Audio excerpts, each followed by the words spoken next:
I got a question for you, because I know a lot of people that tune in, you know, they listen to the Lions Den. They're like, man, Ken goes so many directions, but, you know, we know him from this lane. But how I look at it, intelligence knows no boundaries. You know, nobody ever was to say that you're supposed to be a one-trick pony. So with that being said, I mean, you know, kind of break into how people can interpret you, you know, being able to go so many different directions, 360 degrees with it.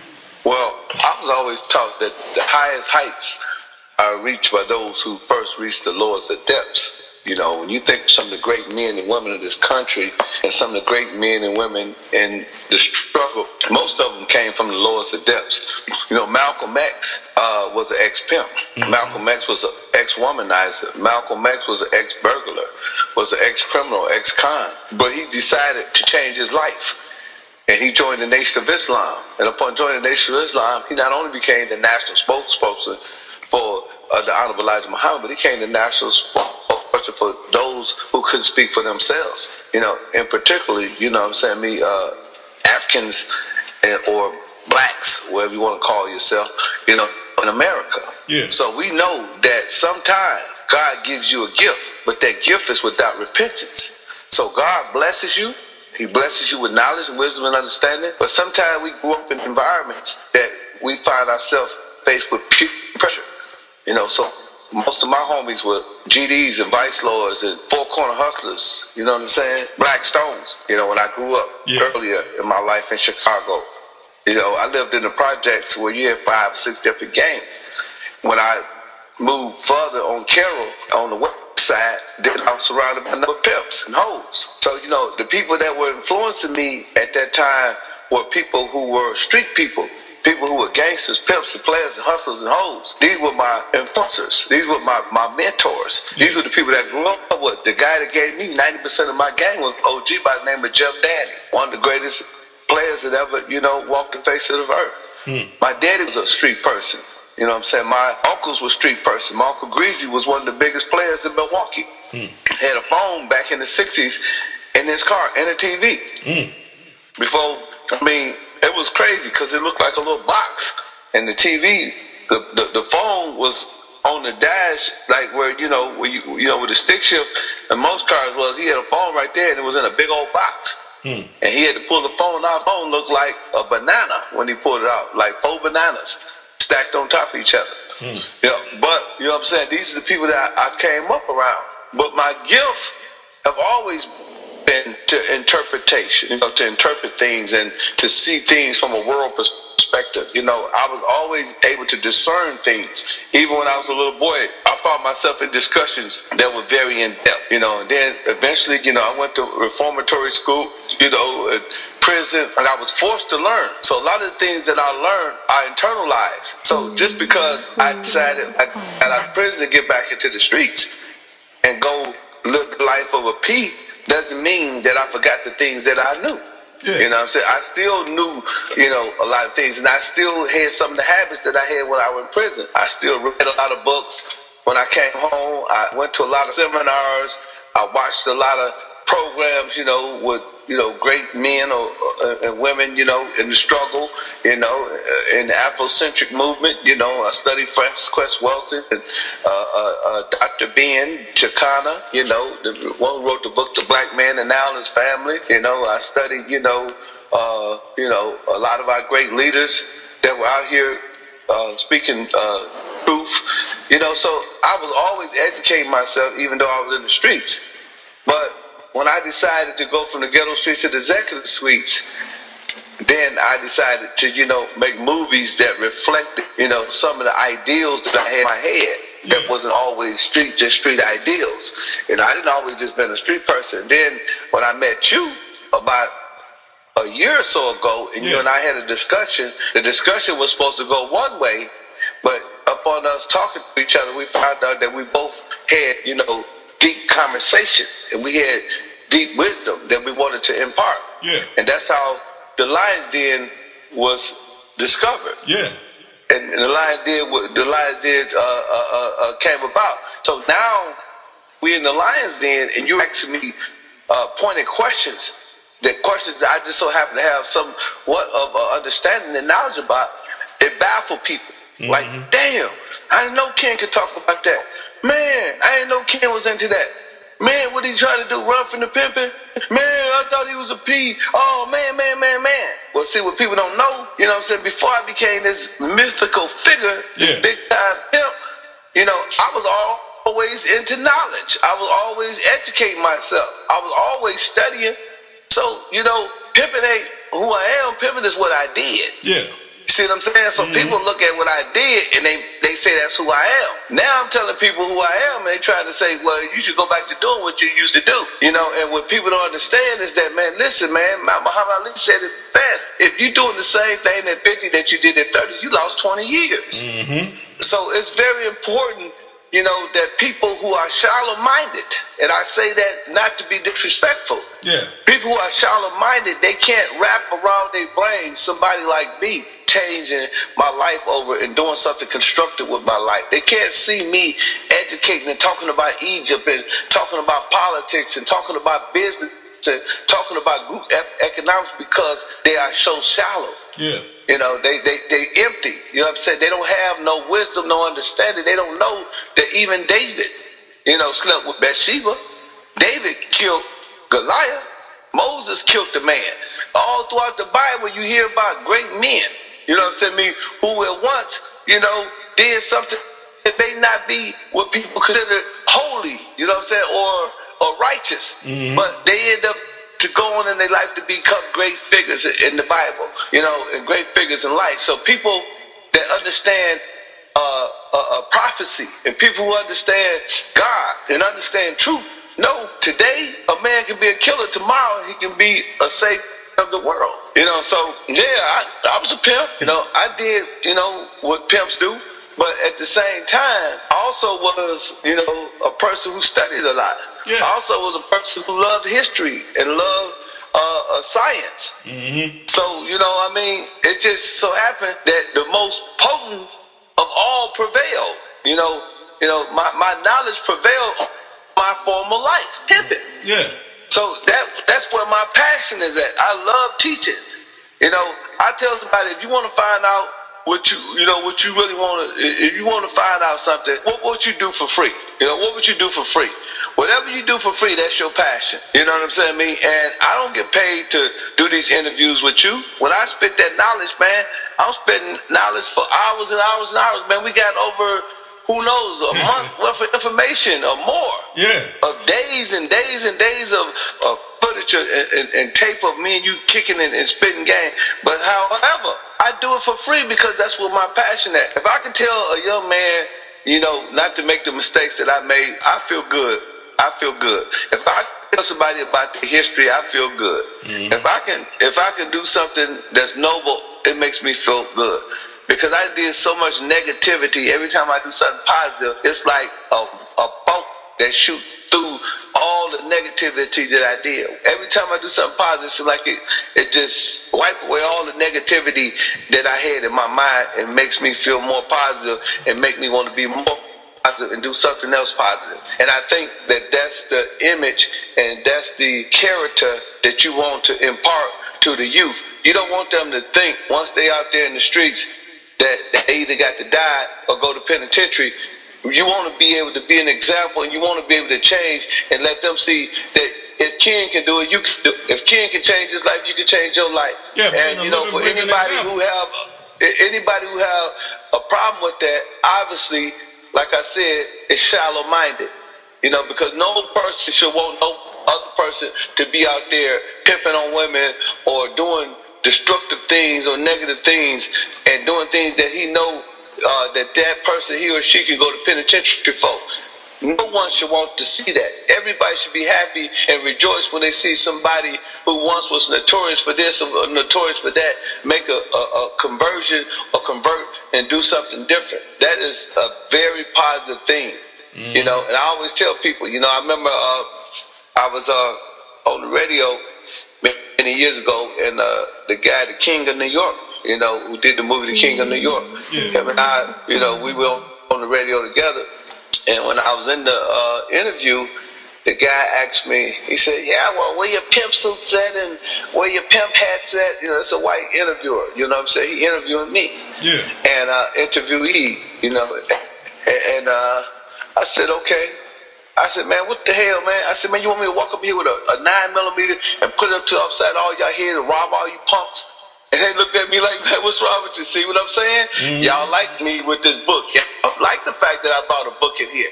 So don't try to encourage me to go and commit a crime, or don't try to encourage me to go into my former life when I'm here to sell books. I'm here to sell, at that time I had the book Pimpology, the $48 a game. I said, I'm here selling a book. I'm doing something positive. I said, I got 6 figures for this book from a multi-billion-dollar corporation, Simon & Schuster. I said, you should be proud of me.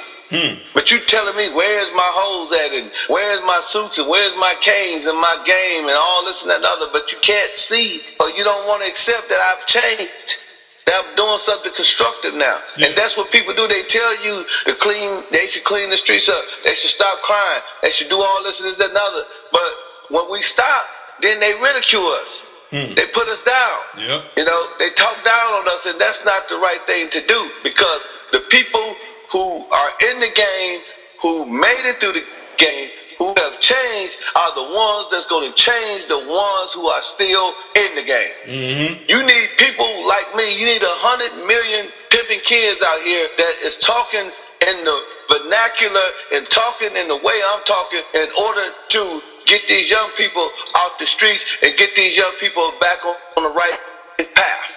Because if you don't, and if it continue in the manner in which it is, and if these young people keep raising young people, and these guys, you know what I mean, out here fending for themselves and don't have no mentor, don't have no leadership, it's going to be utter destruction. Because the way they're going now is down a path of pure destruction. And somebody have to speak up. Somebody have to speak truth to power in order to get these young people to make a conversion and to change their wicked ways. Yeah. Because, man, when I was growing up, it was maybe 5 or 6 killers in the whole town. Now it's about 5 or 6,000 killers. Man, dudes are killing. Everybody a killer now. You know, everybody's a gangster. Everybody that knock you off. Everybody got a strap on them now. That should be the way our young people should be raised. They should have to grow up in that environment, because that's a very toxic environment. You know, you can't get good grades if you walking around, you know, with a pistol and you thinking about is little Tommy gonna blow your head off, or you gonna blow his head off before you gonna blow your head off. You know, you can't get good grades if all your partners and say, man, let's jump in this car and let's hijack this carjack this lady at the gas station, and up on carjacking her at the gas station, let's go on a high-speed chase with the police. You know, so this is what's going on in our communities, and you know, that's why Ken speak the way he speak. You know, because like I say, I'm gonna say this one more time. My son went to college. My son is in LA acting. I got another son in the college. My daughters, you know, got degrees. You know what I'm saying? So why would I teach your children negativity, and that ain't what I taught my children? Yeah. You know, so we try to, you know, be truthful. We try to be real. You know, they say keep it real. So if I'm gonna keep it real with my kids, I'm gonna keep it real with your kids. I ain't gonna tell your kids. People like, yeah, man, kick the pimpin', kick the pimpin'. Well, I kicked the pimpin', and I explained in one of our interviews, you know, about Pimpsupho'sdown, American Pimp, how those movies was used to influence young men to become pimps. And now that these young men that became pimps through,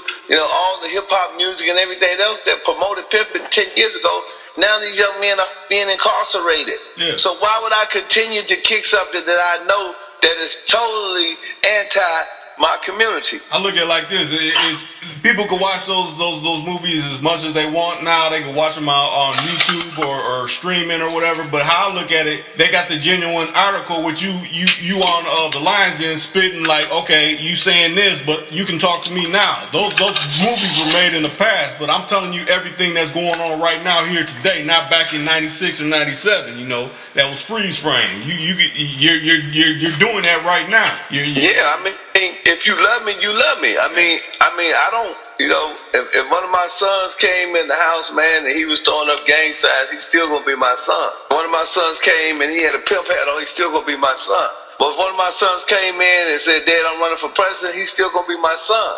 So we don't judge each other based on what we do. We judge the person based on how we feel. You know, if you love me, then you love me. If you got love for me, if you're a Pimpin Ken fan, you've been a fan for years, then you should grow with me. Mm-hmm. If I grown, you should grow with me. Don't stay down there. You know what I'm saying? Don't stay in the archives. You know what I'm saying? Don't stay in ancient times, thinking that ancient times, you know, because they were good times, they the best times. Hey, if we go on this journey that I'm on, we got a better ride. You know what I'm saying? Y'all think we was popping back then. Wait till we get it popping now. Mm-hmm. You know, it's just be, man, you know what I'm saying? Just think about all the things that we can do. Think about all the money. Like, if I could get all the people that's out there that aspiring to be pimps, aspiring to be gangsters, aspiring to be, you know, whatever. You know what I'm saying? Criminals, drug dealers. If I get all them to start investing their money, if I get all them to start putting their money in a big old pot, and we start investing in stocks and everything else, imagine, you know what I'm saying, where we'll be. Mm-hmm. We'll be like the Italians. The Italians used to be gangsters. They used to walk around with guns and killing each other. Al Capone did the same.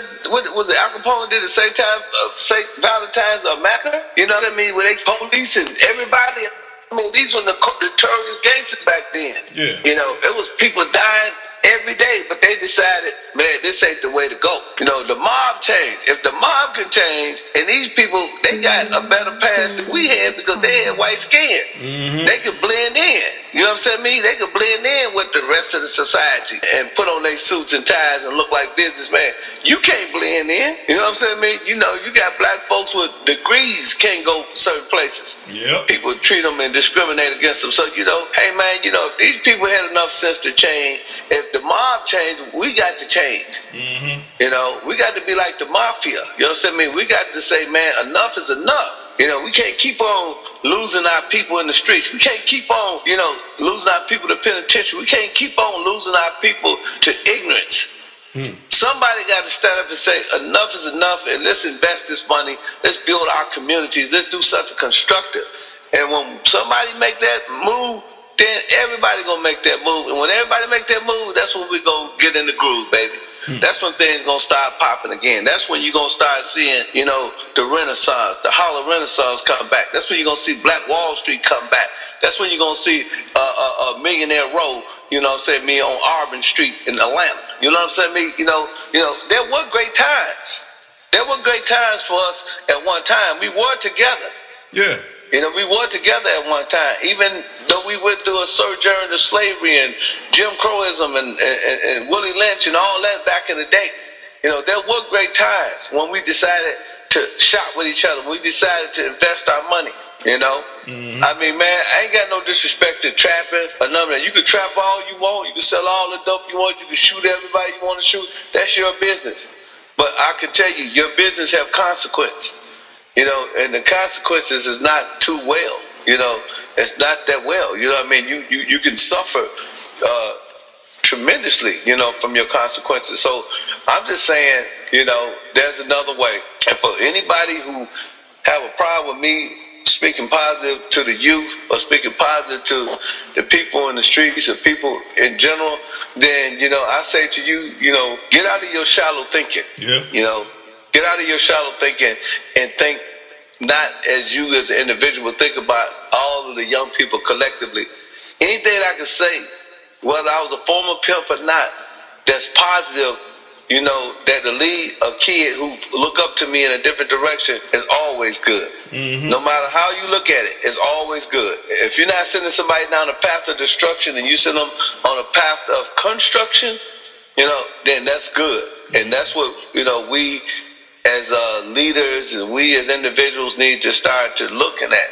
You know, I mean, I know y'all want me to be Pimp Daddy, but I'm telling you, man, you know, it's much better being who I am than to being Pimp Daddy, because Pimp Daddy is hard to keep up with the Joneses and you know, buy minks and gators and diamonds every day and all day and live the life of an underworld. Yeah. You know, live in the streets. That's not a cool thing, man, you know, and I don't want these guys to have to go through what I went through.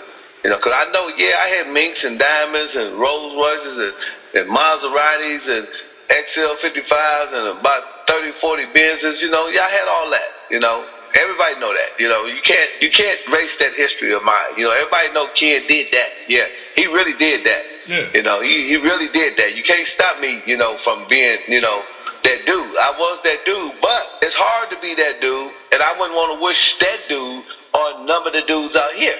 Yeah. Because I know in order to be that dude, it was a preacher, and I'm gonna close on this note by the name of Daryl Hines in Milwaukee, and he got electrocuted at the airport, and he almost lost his life. He was there for about 20 minutes or something like that. I mean, it was really terrible. You know what I'm saying? Yeah. And he went through a whole bunch of other things. But he became a great preacher. He became one of the biggest preachers in Milwaukee. He built great businesses, schools, and everything in Milwaukee. He's a great dude, Daryl Hines, Pastor Hines, Bishop Daryl Hines. Y'all can look him up on the internet if you're listening. And Bishop Hines said in one of his speeches, he said a dude came up to him and he said, Bishop Hines, can you please pray for me and pray that I be like you? He said, I want to be just like you. He said, I want your blessings. And he said, okay, young man, come here. He put his hand on the man's head. He said, Lord, please let this man get electrocuted and die for 20 minutes. He said, please let this man go through what I've been through. Let him, go through betrayal and all that. Then he said, no.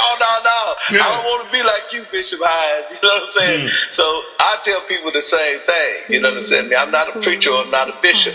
But when people say, Ken, I want to be just like you, I tell them, I said, do you want to get shot?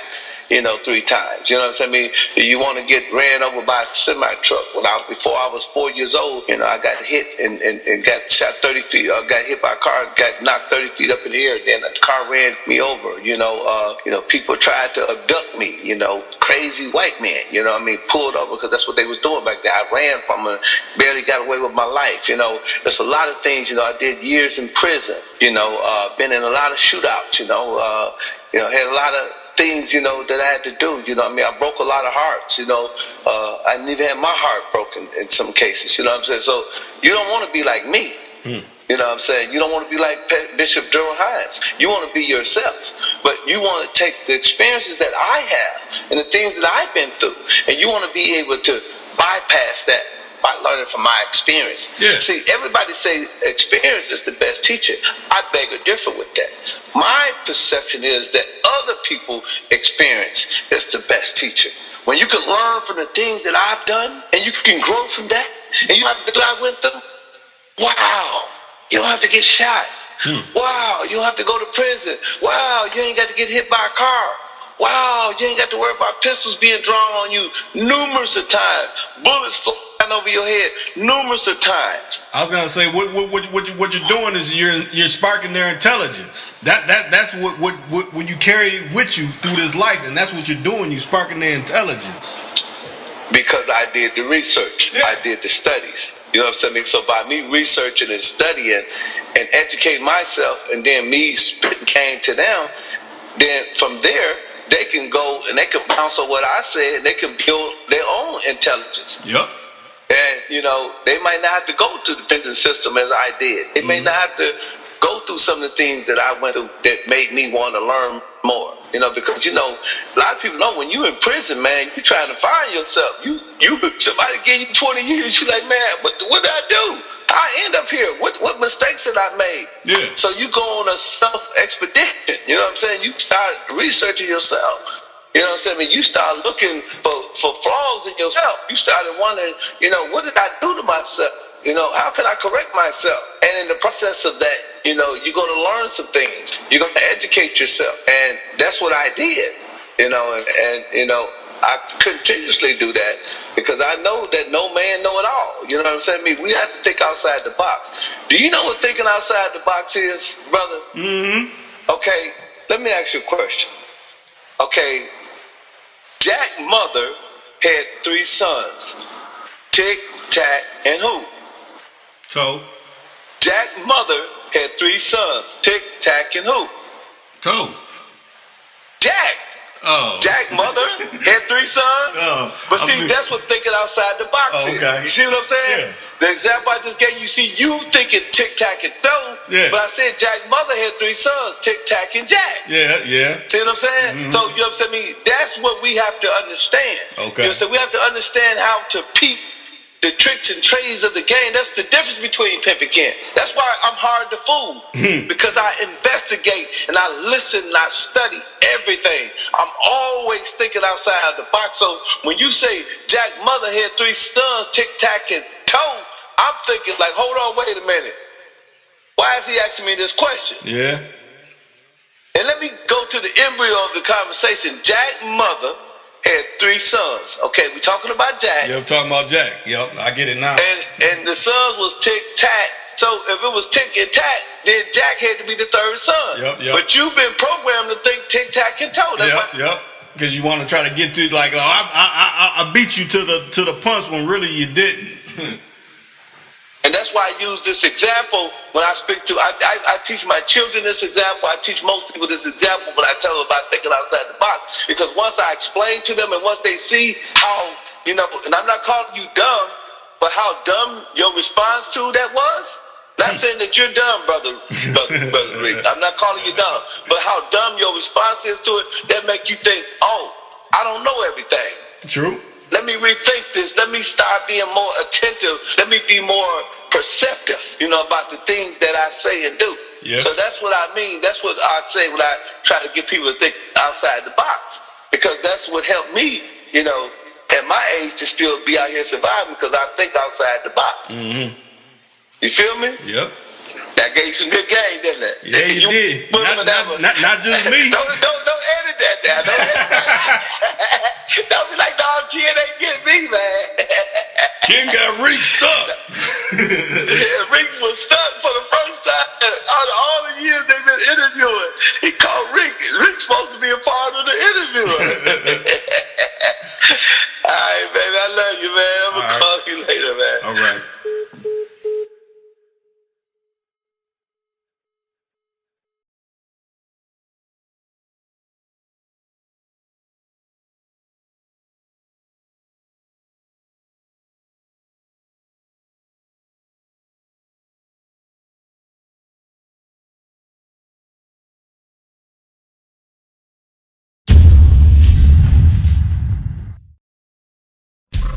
Too cool to come 24/7.